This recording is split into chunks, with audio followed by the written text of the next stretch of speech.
ডিম আলুর তরকারিটা তো অনেকে অনেক রকম করে বানায়, আজ আমি নিজের মতো করে বানিয়ে দেখাবো।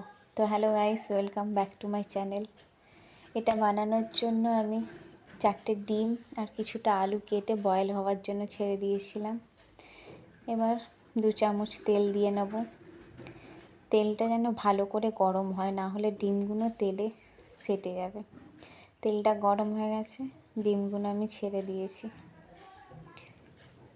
এটা করে একটু লাল লাল করে ভেজে নেব, তাহলে তরকারিটা দেখতে একটু ভালো লাগে। তোমরা দেখতে পাচ্ছ ডিমটাকে আমি ভেজে নিচ্ছি। ডিমটা এবার ভাজা হয়ে গেছে, ওটাকে বার করে দিয়েছি। দিয়ে 2টো পেঁয়াজ কুচি করে রেখেছিলাম, ওটাকেও ছেড়ে দিয়েছি। দিয়ে ওটাকেও একটু ব্রাউন হওয়া পর্যন্ত চালিয়ে নেব। হয়ে যাওয়ার পর 2 চামচ আদা রসুন বাটা দিয়ে দিয়েছি। 1 চামচ হলুদ গুঁড়ো, 1 চামচ গুঁড়ো লঙ্কা, 1 চামচ জিরে গোলমরিচ গুঁড়ো, 1.5 চামচ মতো নুন। আমি আলুতে দিয়ে রেখেছিলাম অল্প নুন, ওই জন্য অল্প হালকা করেই দিয়েছি নুনটা।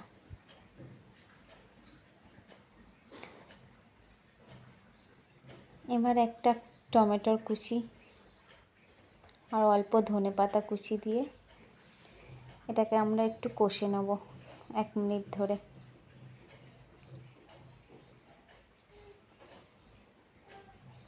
এবার আমি কিছু মটরশুঁটি ছাড়িয়ে রেখেছিলাম, এতে দিয়ে নেব।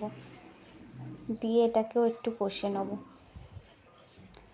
মশলার গন্ধটা যাতে চলে যায়, ওই জন্য 1 মিনিট ধরে এটাকেও কষে নেব।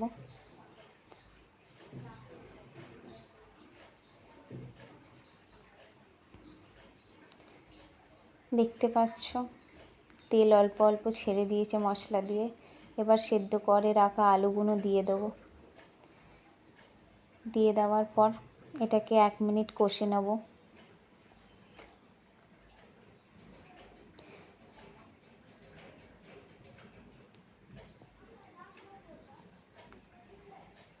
কষে নেওয়া হয়ে গেছে। এবার আমার আলুগুলো তো সেদ্ধ করা, ওই জন্য বেশি জল দেব না, অল্প করেই জল দেব, যাতে মশলাটা আলুর মধ্যে ভালো করে ঢুকে যায়।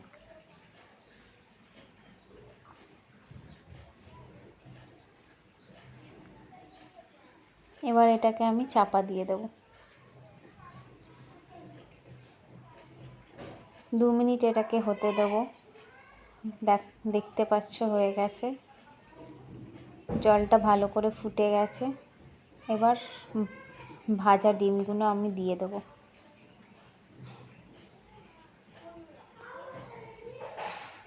এটাকেও 2 মিনিট হতে দেব। তোমরা যদি আমার চ্যানেলে নতুন থাকো তাহলে লাইক আর সাবস্ক্রাইব করে যেতে ভুলবে না।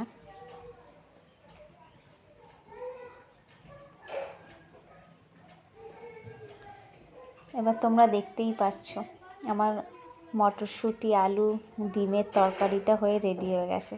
তোমাদেরও যদি এই রেসিপিটা পছন্দ হয় তাহলে সাবস্ক্রাইব করে যাবে নিশ্চয়ই। বাই।